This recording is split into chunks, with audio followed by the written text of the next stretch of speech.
National income वाले topic में हम लोग अभी तक जो स्टडी कर चुके हैं वो है सर्कुलर फ्लो ऑफ इनकम क्या होता है, और उसके जो बाकी चीजें जैसे डोमेस्टिक टेरिटरी क्या होता है, नॉर्मल रेसिडेंट्स क्या होते हैं, ये सारी बातें हो चुकी हैं। अब हम लोग आज जो बात करेंगे वो है domestic product and national product. सबसे पहला टॉपिक है हमारा domestic product and national product. सबसे पहले हम लोग जो कि हमेशा करते हैं, डेफिनेशन जो बुक कह रही है उसके बारे में हम लोग एग्जैक्ट वर्ड देख लेते हैं कि डोमेस्टिक प्रोडक्ट, उसका दूसरा नाम होता है डोमेस्टिक इनकम। क्या कहते हैं उसको? Domestic income. ये जो डोमेस्टिक प्रोडक्ट है इसको डोमेस्टिक इनकम भी कहा जा सकता है। क्या होती है ये? Domestic product is defined as the value, एकदम एग्जैक्ट बुक की वर्ड हम इसलिए बोल रहे हैं ताकि एग्जैक्ट आप लोग लिख सकें, क्योंकि कई जगह ऐसा होता है ना कि टीचर्स कहते हैं एकदम एग्जैक्ट वर्ड टू वर्ड लिखो, तो वर्ड टू वर्ड भी कैसे लिखना है वो भी बता दे रहे हैं, उसको समझाना तो बाद में। Domestic product is defined as the value of all the final goods and services produced by all the enterprises located within the domestic territory of a country during the year। अब इस डेफिनेशन को as it is रटना है आपको exam के purpose से, लेकिन मेरा कंसेप्ट ये है, मेरा मानना ये है कि समझना बहुत इंपॉर्टेंट है। ठीक है, समझना कैसे? डेफिनेशन को तोड़ लिया करो। कैसे? ध्यान से देखो, उसके जो कीवर्ड्स हैं उसको लिख लिया जाता है अलग से। जैसे हम लोग बात करेंगे, domestic income is defined as the value of all the final goods and services. मतलब यहां पे क्या निकल के आया? Value of all final goods and services. हम शॉर्ट में लिख रहे हैं, बहुत ज्यादा इसके अंदर ग्रामेटिकल एरर्स मत चेक करने लगिएगा। Value of all the final goods and services. अभी हम लोग इसके बारे में एक्सप्लेनेशन और देते हैं, इसको समझने में हम लोग यूज करेंगे। Produced by all the enterprises, ये वर्ड इंपॉर्टेंट है। ऑल एंटरप्राइजेस की बात की जा रही है। एंटरप्राइजेस मतलब प्रोडक्शन यूनिट जितने भी होते हैं जो गुड्स एंड सर्विसेज को आपको डिलीवर करते हैं, रेंडर करते हैं। Located with in the domestic territory, मतलब जो भी आपकी डोमेस्टिक टेरिटरी होगी उसके अंदर की बात की जा रही है, उसके बाहर की बात नहीं की जा रही है। डोमेस्टिक टेरिटरी के अंदर जितने भी एंटरप्राइजेस लोकेटेड हैं, ऑपरेट कर रही हैं, वो कितनी रुपए का goods and services, final goods and services की वैल्यू प्रोड्यूस करती हैं ड्यूरिंग द ईयर, एक साल के अंदर। मतलब नेशनल इनकम एक ईयरली कंसेप्ट है। यहाँ पे ये बात को क्लियर होगी, बहुत ज्यादा इंपॉर्टेंस देने की जरूरत नहीं, बहुत सिंपल सी बात हो गई। एक साल का ही प्रोडक्शन हमें निकालना है। अब हम लोग इसको थोड़ा सा समझ लेते हैं। डोमेस्टिक टेरिटरी हम लोग समझ चुके हैं क्या होती है। जो भी एक देश की पॉलिटिकल फ्रंटियर्स हैं, उसके जो भी ऑयल रिग्स हो गए, या मान लीजिए शिप्स हो गए, या फिशरमैन जो होते हैं उनकी बोट्स हो गई, या हवाई जहाज हो गए, पानी के जहाज हो गए, जो भी, या इंडियन एम्बेसीज जो भी बाहर हैं दूसरे देशों में, उनको इंक्लूड कर लिया जाता है पॉलिटिकल फ्रंटियर्स में। और इसी तरह बाहर वालों की जितने शिप्स वगैरह जो भी चीजें एम्बेसीज वगैरह हैं, इन सबको एक्सक्लूड कर दिया जाता है। तो क्या बनती है? Domestic territory. तो इंडिया की डोमेस्टिक टेरिटरी में जितनी भी इंटरप्राइजेस, उल्टा चल रहे हैं, डेफिनेशन सीधी लिखी थी, समझने के लिए उल्टा चल रहे हैं। जितनी भी इंटरप्राइजेस हैं लोकेटेड, वो जितनी भी फाइनल गुड्स एंड सर्विसेज बना रही है, उनकी वैल्यू को क्या कहते हैं? Domestic income. Final goods and services पढ़ा चुके हैं लास्ट लेक्चर में। इंटरमीडिएट गुड्स अलग होते हैं और फाइनल गुड्स अलग होते हैं। इसको कहते हैं वैल्यू एडिशन। एक वर्ड इंपॉर्टेंट है, याद रखना, वैल्यू एडिशन। क्या होता है value addition? Output minus input. क्या होता है? Output minus input. कितने रुपए का आपने आउटपुट क्रिएट किया और कितने रुपए का आपने वो पैसा इनपुट उसमें लगाया था। मिसाल के तौर पे हमने 1000 रुपए का इनपुट लगाया और हमने उसमें 1500 रुपए आउटपुट जनरेट कर लिया, तो ना हम 1000 लिखेंगे नेशनल इनकम में, ना ही 1500 लिखेंगे। हम कितना लिखेंगे? Value addition. ठीक है, वैल्यू जितना ऐड हुई है, मतलब अभी यहां पे क्या कर रहे हैं? Value of all the final goods and services. जितने रुपए की वैल्यू का हमने फाइनल गुड्स एंड सर्विसेज बनाया, हमने पूरा लिखना है। हम सिर्फ ये टॉपिक अलग के लिए बता रहे हैं, वैल्यू एडिशन का मतलब समझते चलना। ठीक है ना? वैल्यू एडिशन मतलब होता है output minus input. Am I clear? फिर आगे हम लोग बात करते हैं domestic income is the sum. ध्यान सुनिएगा, अब कई एंगल्स अभी हम लोग आगे जब पढ़ेंगे तो कई तरह के मेथड होते हैं। वैल्यू एडेड मेथड अलग होता है, इनकम मेथड अलग होता है, एक्सपेंडिचर मेथड अलग होता है। 3 मेथड अलग अलग होते हैं। अब हम लोग इनकम के एंगल से देख लेते हैं। डोमेस्टिक इनकम, अभी हमने दो वर्ड इस्तेमाल किए, एक जगह हमने प्रोडक्ट इस्तेमाल किया, एक जगह हमने इनकम इस्तेमाल किया। प्रोडक्ट मेथड में प्रोडक्ट वैल्यू एडेड मेथड एक आता है, नेशनल इनकम में वैल्यू एडेड मेथड, उसके अंदर प्रोडक्ट वाली चीजें यूज होती हैं, और जब इनकम मेथड में आते हैं हम लोग तो क्या कौन सी चीजें यूज होती हैं, इनकम। ठीक है, तो इनकम के हिसाब से डोमेस्टिक इनकम की क्या डेफिनेशन है? Domestic income is the sum total of all the factor income generated by all the production unit located within the domestic territory of a country during the year। देश में जितनी भी factor production काम कर रहे हैं उनकी जितनी इनकम्स होती हैं उनको हम जब जोड़ लेंगे rent, wages, interest and profit के रूप में, तो क्या बन जाएगी वो? Domestic income. डोमेस्टिक टेरिटरी के अंदर जितने भी फैक्टर्स काम कर रहे हैं उनकी इनकम को डोमेस्टिक इनकम कहते हैं। Got the point or not? Now moving towards the national product। क्या कह रही है definition? National product refers to the amount of final goods and services produced by the normal resident of the country during the year, whether operating within the domestic territory or outside। चाहे वो India के अंदर operate कर रहे हो चाहे India के बाहर ऑपरेट कर रहे हो, जो नॉर्मल रेसिडेंट्स के जरिए, नॉर्मल रेसिडेंट कौन होते हैं? जो इंडिया के अंदर एक साल से ज्यादा डेफिनेशन के हिसाब से रह रहे हो, वो क्या कहलाते हैं? इंडिया के नॉर्मल रेसिडेंट। तो नॉर्मल रेसिडेंट्स के सॉरी फोन आ गया था इनका, फोन इस्तेमाल ना करा करिए, नाम नहीं लेंगे इसलिए थोड़ा डिस्टर्बेंस, इसको साइलेंट कर लो ज्यादा बेहतर है क्योंकि बाकी पूरा क्लास डिस्टर्ब होता है।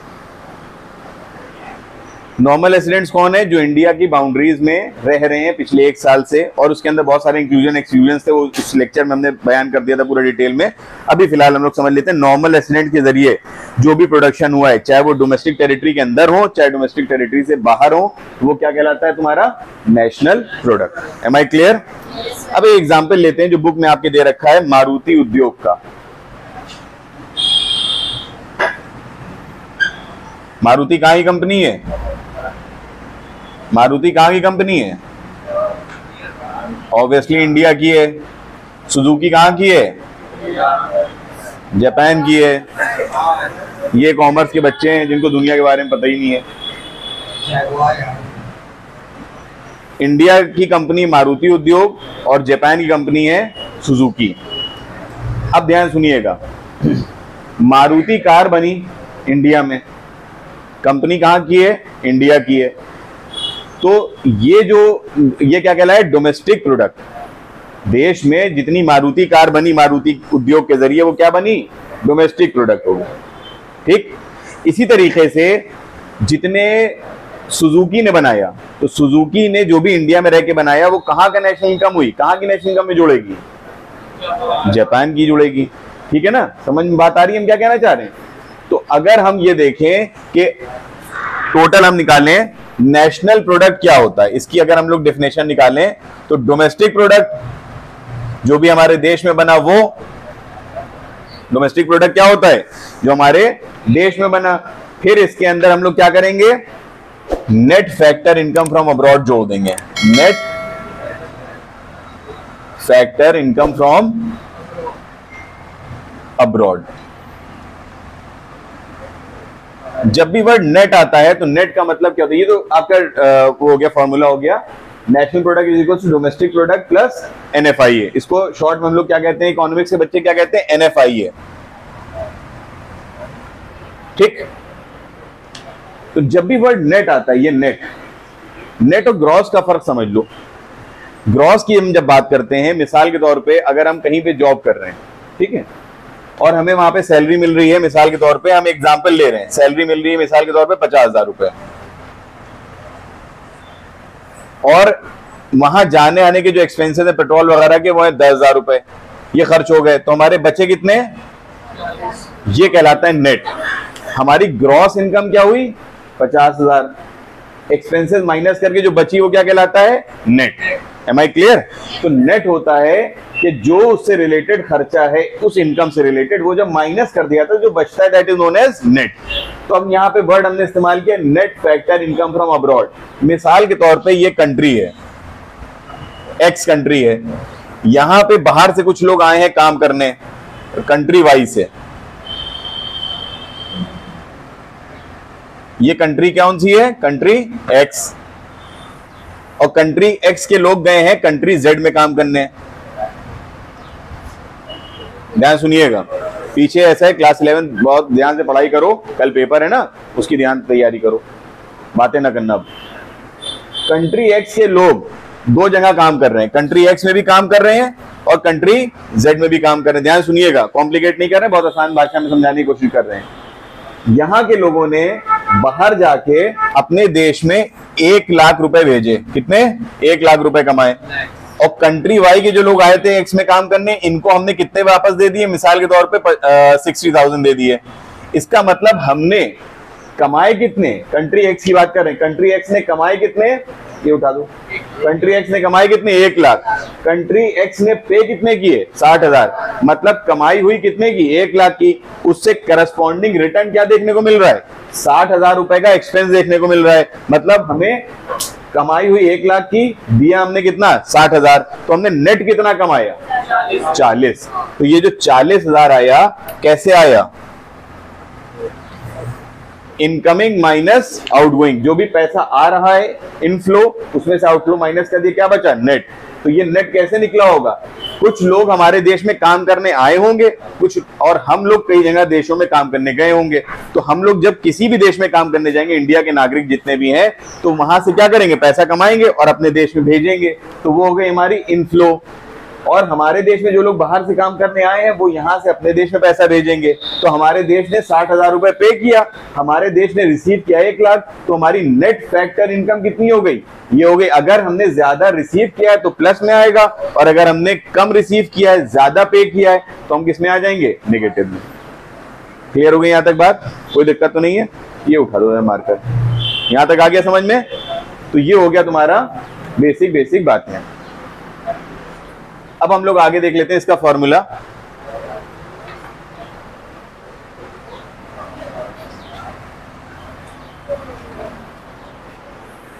देखिए, अगर हमारे सामने ये तो फॉर्मूला हमने बना दिया, इसको लिख लिएगा अलग से, अभी आगे काम आएगा। इसी के नीचे हम लिखे दे रहे हैं, अगर हमें मिसाल के तौर पे डोमेस्टिक चीज निकालनी है, हमें यहाँ पे नेशनल प्रोडक्ट निकालना है, तो फॉर्मूला ये है। अगर हमें डोमेस्टिक प्रोडक्ट निकालना है तो नेशनल प्रोडक्ट माइनस NFI है। Am I clear? कोई दिक्कत? आसान समझ में आ गया? चलो, ये दो आपके सामने चीजें आ गई। अब इसके आगे हम लोग बढ़ते हैं, इसको मिटाई दे रहे हैं। सेकंड जो आपके सामने पॉइंट है आपकी बुक में, वो कौन से हैं? National product at market price and factor cost. तो market price and factor cost. Market price क्या है? जिस रेट में मार्केट में चीजें बेची जाती हैं। देखा ना, हर पैकेट के पीछे लिखा होता है MRP, मैक्सिमम रिटेल प्राइस। मतलब इससे ज्यादा नहीं बिक सकता, इससे कम में आप नेगोशिएट कर सकते हैं, इससे ज्यादा नहीं बिकेगा। फैक्टर कॉस्ट क्या होता है? हमने बताया था, जितने में चीजें बनती हैं। कॉस्ट क्या चीज होती है? Cost is a summation of rent, wages, interest and profit. हम लोग जब भी किसी चीज का प्रोडक्शन करते हैं तो we spend the amount on as in the form of rent, wages, interest and profit. और ये किसको दिया जाता है? To the factors of production to avail their services. अब ये हो गई तुम्हारी फैक्टर कॉस्ट। MRP के नीचे क्या लिखा रहता है? MRP के नीचे क्या लिखा रहता है? देखा है किसी ने? Inclusive of all taxes. मतलब उसमें सारे टैक्सेस शामिल हैं। टैक्सेस कौन से? GST। अभी फिलहाल GST की बात करेंगे, और भी बहुत सारी चीजें उसके बारे में डिटेल में नहीं जाएंगे, कंफ्यूज हो जाओगे। तो ये हमारी क्या आ गई? कॉस्ट। हम इतने रुपए में कोई चीज को बना रहे हैं, मार्केट में इतने रुपए में नहीं बेचा जाता, क्योंकि प्रॉफिट इंक्लूडेड है। यहाँ पे हम यही मानते हैं, बस इतना ही प्रॉफिट ले रहे हैं। इसके अंदर अगर मार्केट प्राइस कैसे निकली? Market price equals to factor cost, short में लिख रहे हैं MP means market price equals to factor cost plus net indirect taxes. Net indirect, और इसी का उल्टा क्या हो जाएगा? Factor cost equals to market price minus NIT। NIT means net indirect taxes. Am I clear? अब आप गौर कीजिए, यहां पे फिर वर्ड आ गया कौन सा, नेट। हमने भी नेट का मतलब बताया था, क्या होता है, रिलेटेड एक्सपेंडिचर को माइनस कर दो, या रिलेटेड जो भी चीज है उसको माइनस कर दो, इनकम या एक्सपेंडिचर जो भी है। देखिए यहां पे नेट इनडायरेक्ट टैक्सेस का मतलब क्या है, बहुत सिंपल सा कंसेप्ट है। जब हम लोग सर्कुलर फ्लो ऑफ इनकम पढ़ रहे थे तो हमने ये देखा था कि ये एक फर्म थी और ये थी गवर्नमेंट। फर्म गवर्नमेंट को क्या देती थी, टैक्सेस। गवर्नमेंट फर्म को क्या देता था, सब्सिडी। ट्रांसफर पेमेंट होता है हाउस होल्ड के केस में, सब्सिडी। सब्सिडी मतलब आपको बिजली फ्री दे दी या सस्ती दे दी, रॉ मटेरियल सस्ता दे दिया, ट्रांसपोर्टेशन में आपको कुछ सुविधाएं दे दी, या और टैक्स में आपकी माफी कर दी, तो ये कहलाती है आपकी क्या, सब्सिडी या टैक्स कंसेशन कह सकते हैं आप। मिसाल के तौर पे फर्म ने गवर्नमेंट को टैक्स दिया कितना, 1 लाख रुपए का, कितना, और गवर्नमेंट ने फर्म को सब्सिडी दे दी मिसाल के तौर पे 20,000 रुपए की। तो अब इसका मतलब फर्म के पास से गए तो 1 लाख, लेकिन आ गए कितने, 20,000। तो हमारी जेब पे असर कितने का पड़ा, सिर्फ 80,000 का। तो इसका मतलब क्या हुआ कि फर्म ने कितना अपने पास से सेक्रीफाइस किया, 80। भाई सेक्रीफाइस किया था 1 लाख, लेकिन आ भी तो गए 20,000, तो सेक्रीफाइस ओरिजिनली कितना हुआ, 80,000। तो ये हमारा कहलाता है नेट इनडायरेक्ट टैक्सेस। तो ये कैसे निकलता है net indirect taxes, indirect taxes minus subsidies, indirect tax minus, what the point और नॉट। आगे समझ में यहां तक कोई दिक्कत तो नहीं आ रही है। नेक्स्ट बढ़ते हैं आगे। थर्ड पॉइंट है ग्रॉस एंड नेट, बता चुके हैं अभी, बहुत देर से ही बात हो रही थी। ग्रॉस और नेट का मतलब क्या होता है, ग्रॉस एंड नेट प्रोडक्ट। हमने आपको ग्रॉस और नेट का मतलब बता दिया। जो टोटल हमारी चीज होती है वो ग्रॉस है, उससे रिलेटेड जो पाने के लिए जो हमें देना पड़ता है वो क्या कहलाता है, एक्सपेंडिचर। उसको माइनस कर देते हैं, ग्रॉस से क्या बनता है, नेट। तो अब हम अगर प्रोडक्शन की बात करें तो प्रोडक्शन में एक वर्ड आता है, अलाउंसेस में आता है डेप्रिसिएशन। क्या कहलाता है, डेप्रिसिएशन। इसको कंजम्पशन ऑफ फिक्स कैपिटल भी कहते हैं। क्या कहते हैं, कंजम्पशन ऑफ फिक्स कैपिटल। क्यों, depreciation is a wear and tear cost of any asset. किसी भी एसेट को इस्तेमाल करने से जो उसकी वैल्यू में कमी आती है वो किस वजह से आती है, डेप्रिसिएट होता है इस वजह से। तो इसको कहते हैं कंजम्पशन ऑफ फिक्स कैपिटल। तो ग्रॉस अगर हमें निकालना है और हमें क्वेश्चन में नेट गिवन है, अगर आपने ट्रेडिंग और पीएल आपको याद हो, ट्रेडिंग और पीएल अगर हम यहाँ पे आउट ऑफ द ट्रैक जा रहे हैं, आउट ऑफ द ट्रैक मतलब अकाउंट्स में हम लोग आ जाते हैं। अगर ट्रेडिंग अकाउंट याद करने के लिए जो बच्चे अकाउंटिंग के हैं, खाली अकाउंटिंग इकोनॉमिक्स दोनों जानते हैं, देखिए अकाउंटिंग और इकोनॉमिक्स बहुत क्लोजली रिलेटेड है, ठीक है। इसके वर्ड्स, टर्मिनोलॉजीज वगैरह बहुत इंपॉर्टेंट है। ट्रेडिंग में क्या आता है, यहाँ पे आता है टू ग्रॉस प्रॉफिट, और इस ग्रॉस प्रॉफिट को जब पीएल की स्टार्टिंग करते हैं तो बाय में लिख देते हैं, बाय ग्रॉस प्रॉफिट, और यहाँ पे सारे एक्सपेंसेस लिखते हैं। फिर क्या करते हैं, ग्रॉस प्रॉफिट में एक्सपेंसेस माइनस करते हैं तो क्या बचता है, याद है नहीं याद है। तो एक्सपेंसेस को हम यहां मान लेते हैं क्या, डेप्रिसिएशन। क्या मानते हैं, तो देखिए ग्रॉस में डेप्रिसिएशन माइनस करेंगे तो क्या बनेगा, नेट। तो अगर ग्रॉस निकालना है हमें और नेट गिवन है तो डेप्रिसिएशन जो कि माइनस हो के नेट आया था, क्या करेंगे, इसको ऐड कर देंगे। Am I clear or not? इसी तरह अगर नेट निकालना है और ग्रॉस गिवन है तो क्या करोगे, डेप्रिसिएशन आप इसमें से माइनस कर दोगे। Am I clear or not? आगे यहां तक ये बेसिक टर्मिनोलॉजीज हैं, आपको इसको समझना पड़ेगा, क्योंकि जब नेशनल इनकम की अकाउंटिंग पे हम लोग आएंगे तो इन्हीं के आधार पे, इन्हीं के बेसिस पे पूरी नेशनल इनकम का कैलकुलेशन होगा। सिर्फ यही चीजें हैं जो फॉर्मूले मैंने यहाँ पे लिखे हैं। यहाँ पे डोमेस्टिक का हटा दिया, मैं यहाँ पे लिखे दे रहा हूँ फिर से, ताकि इसको अगर आपको फोटो खींचना हो, स्क्रीनशॉट खींचना हो तो लिख लीजिएगा। Domestic product is equals to national product minus NFIA। ये प्लस कीजिएगा क्या हो जाएगा, माइनस। ये इसके दो फॉर्मूले हो जाएंगे, ये इसके दो फॉर्मूले हो जाएंगे, और ये इसके दो फॉर्मूले हो जाएंगे। मतलब क्या होता है, कंसेप्ट क्या होता है, वो मैंने आपको सारी चीजें बता दी हैं। यहां तक अगर कोई दिक्कत हो किसी को तो पूछ लेना, वरना फिर आगे बढ़ जाएंगे, ठीक है।